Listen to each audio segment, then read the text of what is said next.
Have you ever stared at a scene you've written and know in your gut that it's just not working, and yet you have no idea how to fix it? Well, you're not alone. Over the last 10 years, I've had hundreds of students come to me with this exact feeling, and by applying 4 simple hacks to their scenes, they've gone from feeling stuck to winning contests and working with Hollywood executives. So in this video, I'm going to give you 4 easy to apply scene writing hacks, and along the way, some questions you can ask to know if your scenes are bad. And you can start implementing all of them right now to not only improve your scenes, but to make writing scenes simple and easy.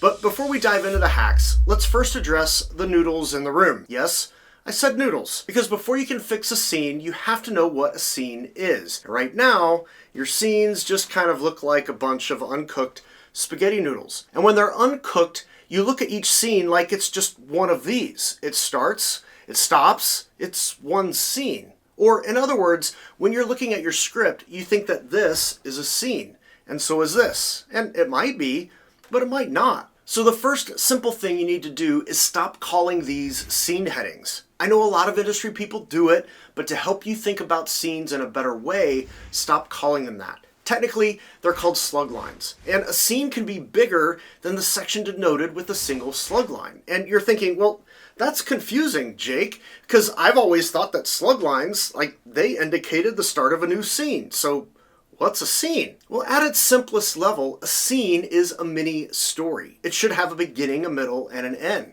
And when you think about scenes in this way, it doesn't matter where the slug lines are or how many of them you have. But Jake, I thought the whole screenplay was one whole story. And that's true. In your screenplay, you have an Act 1, Act 2, and Act 3. Your main character is just going about their normal life, their status quo. Something disrupts their status quo. They choose to go after something, and they have trouble getting it. Ultimately, they get it or they don't, and then they have to deal with the consequences to get back to some kind of balance, some kind of status quo. But one of the coolest things about stories is you can stack stories within stories. And if you're writing like a professional writer, you are stacking stories on top of stories on top of stories. In fact, screenplays and many long-form stories are broken down into smaller sections called sequences. Most screenplays have 7 or 8 sequences, and each sequence also has a beginning, a middle, and an end. Status quo, disruption, pursuit of a want, difficulty along the way, they get it or they don't, and then dealing with the consequences.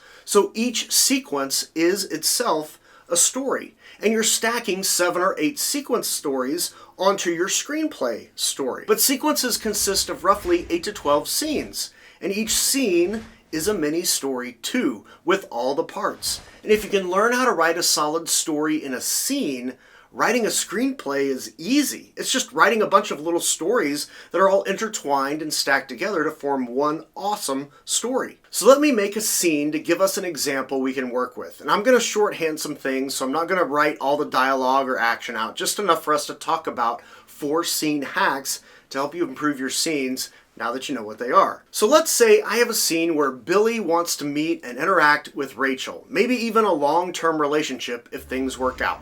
We're in San Antonio, Texas at Yippee-Ki-Yay's, the hot spot in town, which is a line-dancing, boot-scooting bar complete with sawdust on the floor, a horseshoe-shaped bar, and a mechanical bull for anyone feeling adventurous. Billy, after watching Rachel line dance for the last several minutes, tries to drown his fears with his beer. His buddies are egging him on, while also telling him he has no shot with her, but he decides to ignore them and finally gets up his courage. On his way, his path is blocked by his ex, Jasmine. She's already 2 drinks over her limit and has her hands all over Billy. He finally untangles himself, but when he does, his dream girl Rachel isn't on the dance floor anymore. Oh, there she is, sitting at a table surrounded by her friends. This will be a problem. But Billy's committed, just dives in with some suave line about whether or not she can ride the bull, and after some playful banter, she offers that if Billy rides longer than she does, she'll agree to 1 drink.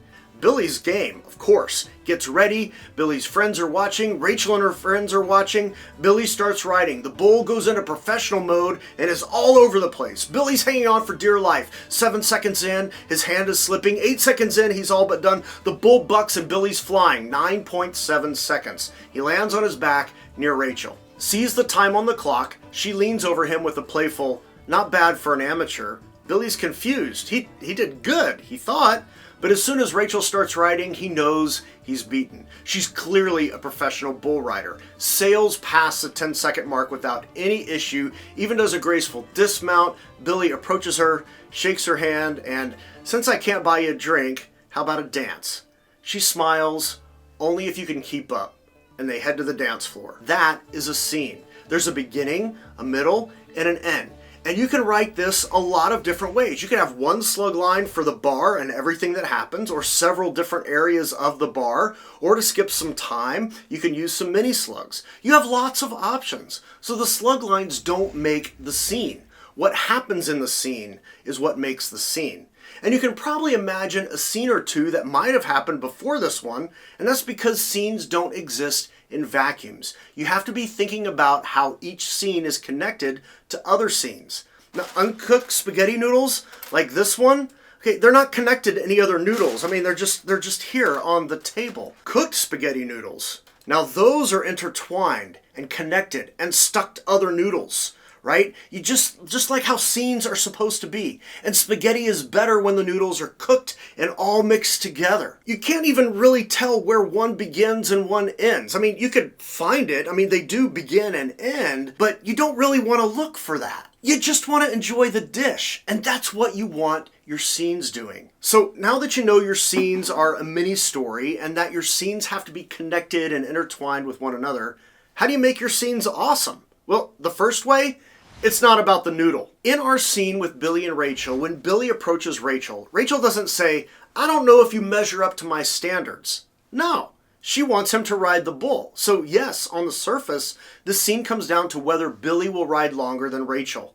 But that is clearly not what the scene is about. The whole scene, from beginning to end, is Billy trying to get into a conversation with Rachel with the hopes of starting a relationship. So what's really going on is not what's going on. I mean, the noodle, if you just look at it, the noodle is about the bull ride, but it's not about the noodle. It's about the relationship, which is the subtext.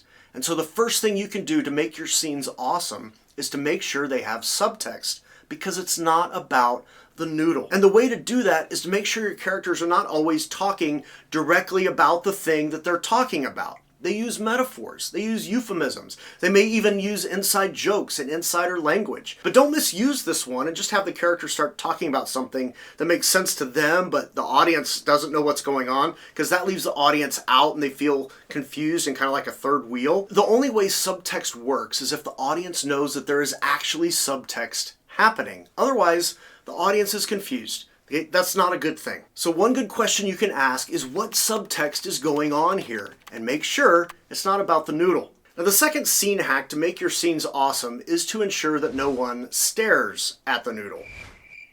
There are times when characters need to just talk to one another. Of course, that's true. Over a phone, at dinner, in the living room, while sitting on the couch, standing around in the forest, deciding which way to go. Those are all fine, as long as that's not every scene. Sitting there, standing there, staring at one another, waiting for everyone else to deliver the lines. If you do this too much, it's awful and painful to read, and honestly, if it ever got made, it's painful to watch. And for the actors whom you're trying to convince to be in the movie, they want stuff to do. They don't want to just stare at the noodle. So you have to make sure there is something for the actors to do. Remember, film and TV are visual mediums. It's more interesting if we're watching characters do stuff. If they're just sitting around talking, okay, that's basically radio. And why would we want to watch that? In our Billy and Rachel scene, Billy's sitting there talking with friends, yes, but Rachel's line dancing. Billy tries to later maneuver through the crowd. He loses her, finds her sitting talking with her friends. And then Billy's on a bull, riding, getting tossed. Then it's Rachel's turn. There's stuff going on. There's stuff happening. And it makes the scene more fun for the actors and for the audience. And you want both groups to be having fun. The actors to help get your script made and the audience to enjoy it. The next make your scenes awesome hack is you need to bring a fork. Noodles are meant to be eaten. You cook them, you add some sauce or meatballs or whatever, and savor them. Consume them. You might even have received a note on your script from an industry professional saying, you need to make this a meal. And that's why you need to bring a fork. Admittedly, this is easier to understand than it is to learn to execute, but you need to know it, and I'll give you a tip to easily do it in a second. But we gotta back up for a moment. Every story, and I'm talking about the whole script for a moment, every story is about someone who wants something badly, is having trouble getting it, and they get it or they don't. Every single one. Each script is about someone. Each script belongs to someone. It's their story.